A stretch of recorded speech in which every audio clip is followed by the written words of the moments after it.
Perkenalkan, nama saya Rina Ismatul Uluwiyah dari kelas MJ302.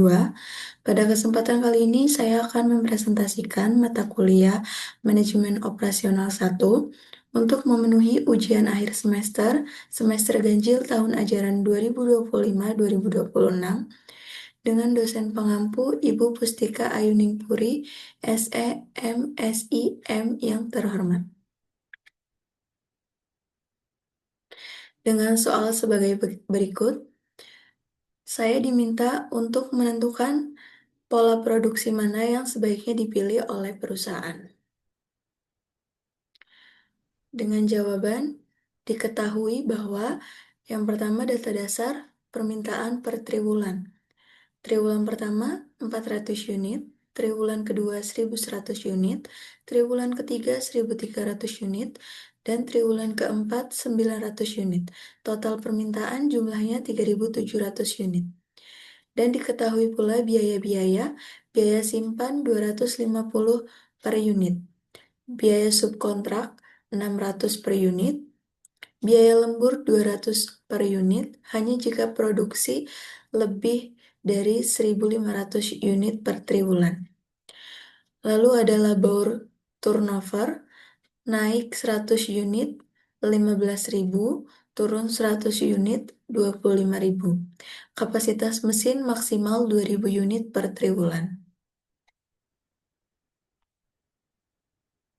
Lalu berikut ada tabelnya.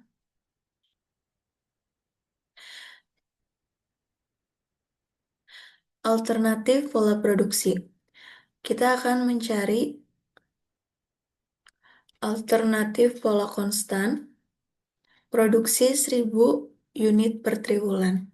Dengan tabel sebagai berikut. Lalu ada biaya simpan, triwulan 1 600 dikalikan 250 sama dengan 150.000. Triwulan kedua 500 kalikan 250 sebesar 125.000. Triwulan ketiga 200 dikalikan 250 sama dengan 50.000. Triwulan keempat 300 dikalikan 250 sama dengan 75.000. Total simpan sebesar 400.000. Biaya turnover tidak ada perubahan produksi, jadi 0 rupiah. Total biaya alternatif sama dengan 400.000. Yang kedua yaitu ada pola bergelombang. Produksi sama dengan permintaan. Dengan tabel sebagai berikut. Biaya simpan 0 sama dengan tidak ada persediaan. Biaya turnover triwulan 1 ke triwulan 2 naik 700 unit. 7 dikali 15.000 sama dengan 105.000. Triwulan 2 ke triwulan 3 naik 200 unit. 2 dikalikan 15.000 sama dengan 30.000. Triwulan 3 ke triwulan 4 turun 400 unit. 4 dikalikan 25.000 sama dengan 100.000. Total turnover sebesar 235.000. Total biaya alternatif 2 sebesar 235.000. Yang ketiga yaitu alternatif 3 pola moderat. Diketahui triwulan 1 dan triwulan 2 sebesar 800 unit, triwulan ketiga dan triwulan keempat 1.200 unit dengan tabel sebagai berikut. Lalu biaya simpan triwulan 1 400 dikalikan 250 sama dengan 100.000. Triwulan 2 100 dikalikan 250 25.000.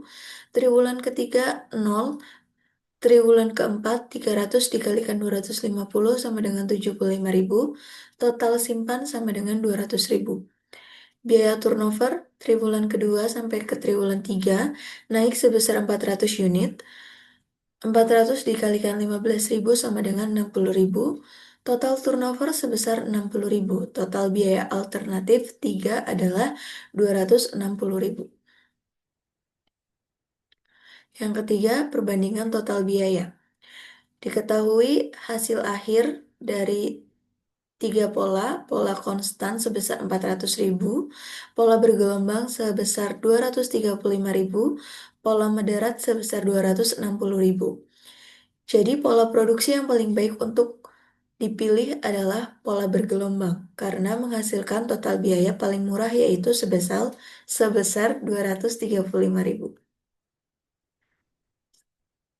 Ini untuk soal kedua, diminta untuk menggambarkan jaringan proyek dan menghitung slack time-nya dan tunjukkan jalur krisis pada proyek tersebut. Dengan jawaban sebagai berikut. Yang pertama adalah jaringan proyeknya. Hubungan kegiatan pada proyek adalah sebagai berikut. Kegiatan A dan B dimulai dari awal. Kegiatan C dikerjakan setelah kegiatan A.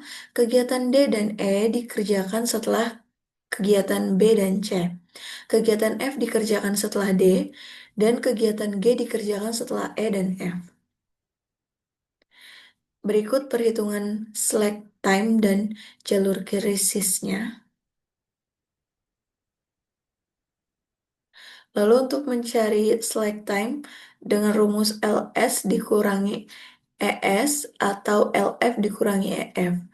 LS adalah late start dikurangi early start atau LF late finish dikurangi early finish.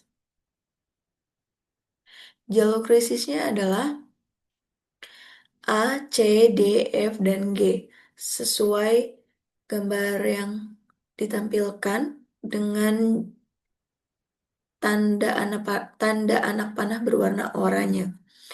Total waktu penyelesaian proyek, kita masukkan angka-angka dari huruf tersebut. 6 tambah 5 tambah 6 tambah 8 dan tambah 4 sama dengan 29 jam. Jadi, sekian presentasi yang dapat saya sampaikan. Apabila ada kesalahan, saya mohon maaf. Saya akhiri, wabillahi taufiq wal hidayah. Wassalamualaikum warahmatullahi wabarakatuh. Terima kasih.